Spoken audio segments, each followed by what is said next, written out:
Hello. Okay, next tutorial. This time I did a really quick makeup inspired by the movie The Prodigy. The movie actually came out last year, but the trailer was on TV recently and it looked like a really cool makeup to try and do, so I thought I would do it but put my spin on it and make it a little bit more detailed, a little bit more interesting. Yeah, this makeup is also part of my 30 minutes effect series where I try and do a makeup in 30 minutes or less. The makeups in this series are quite simple, but hopefully they are quite dramatic when they're complete. So if you'd like to learn how to do this half skull makeup, stay tuned.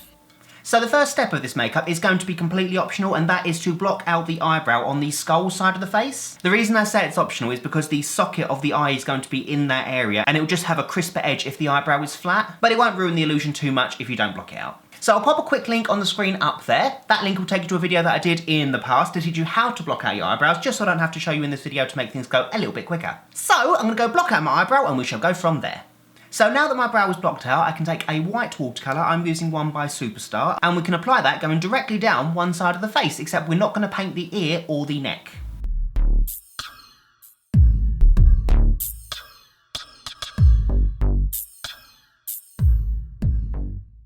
Then I'm going to take a makeup pencil. This one is a Kryolan Faceliner pencil in black. So I'm going to take the makeup pencil and start working on the detail of the face, starting with the mouth detail and then working up to the eye area and then the temples. After I've drawn on the basic structure, we can start working on the blending afterwards.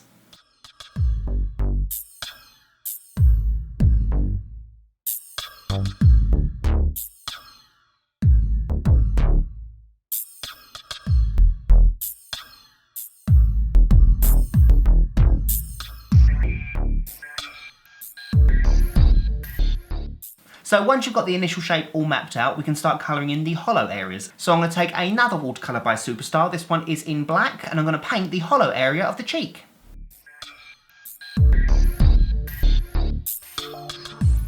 I'm then going to take a black cream by Makeup Forever. This one is part of their Flash palette, but you just need the black cream so you can get that separately. And I'm going to apply that to this area here and pull it downwards towards each tooth.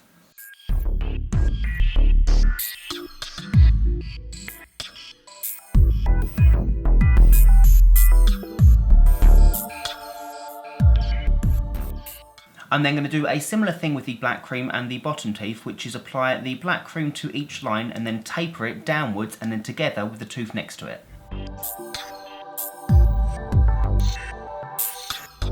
Then taking the black cream again, on a really sharp angle brush, we can score about ½ centimetre away from the edge all the way around and then blend the colour towards the eye.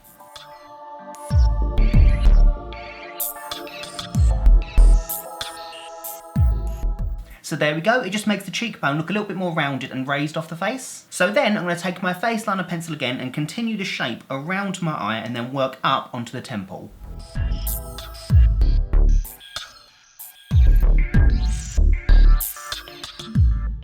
Then I can take the black Superstar watercolour again and colour in the nose and the eye area.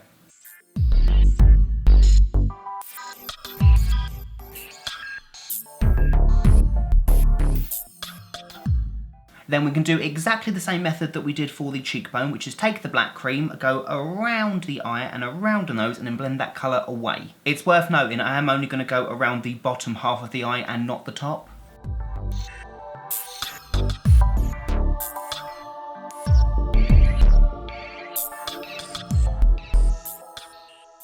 Then I'm just going to take a MAC Fluid Line in Black Track, which is a cream that's safe for the waterline of your eyes, and I'm going to apply that to my waterline of this side just to get rid of that hint of skin colour.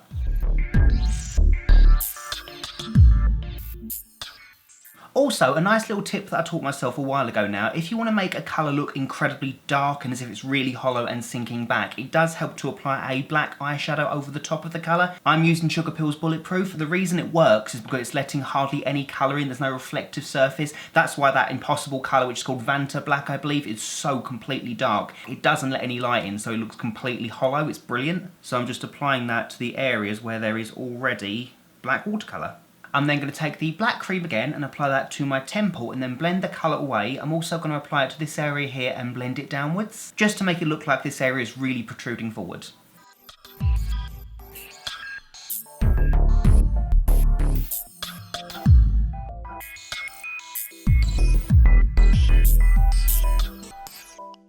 Then, using the same method as before, I'm going to take the black cream, leaving half a centimetre space. I'm going to go around the new line that we drew and then blend that towards the centre of the face.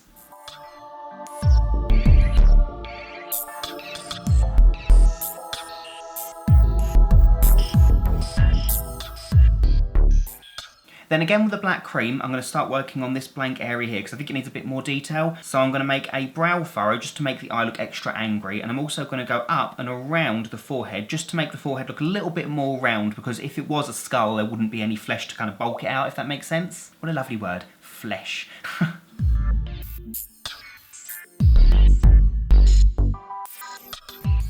Then I can just blend this black cream away.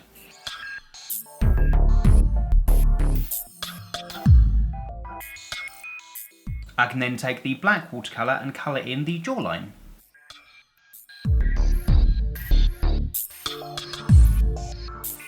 So then I'm going to add a few cracks in the skull to make it look a little bit more interesting. So to do that, I'm going to take a black eyeliner. This one is a Collection 2000 fast stroke black eyeliner. And I'm just going to take that and do a couple little cracks going up and around the skull.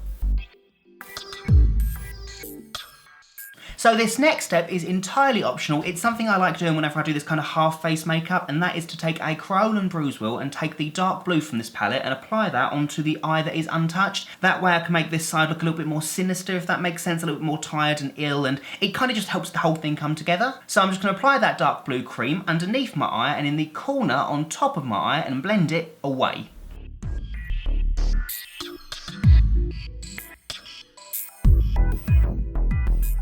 I'm then going to take the red cream from that palette and go over the same area as the blue and then blend that colour away as well. So as you can see, it's an incredibly subtle effect, but it does help considering this side has the angry brow. It makes the whole thing look a lot more sallow and sinister. So the only thing left for me to do now really is pop on a costume, and I do believe I'm done. And there we go, that's my look, officially complete. So I'll finish the look off by popping in a bright blue contact lens that I got from camoeyes.com. That link will be in the description bar below. The reason why I popped a contact lens in, other than the fact that it matches my hair colour, is because in the movie poster it's quite subtle, but you can tell he has one brown eye and one blue eye. Plus the contrast is pretty cool. The costume I popped on is a skeleton t-shirt and a really cool, awesome jacket with loads of zippers all over it. It's just really punky and cool. I thought it'd look good with this makeup. And of course, the hair. I apologise for that. I thought rather than flatten it and spray it black, I thought it might be cool just to whack it up, so I hope that's okay. And yeah, so that's my makeup tutorial. I really hope you all enjoyed it. I know it's quite simple, but sometimes it's nice to do kind of simple-esque makeups and then just play with it and see where it leads. So I hope this is okay.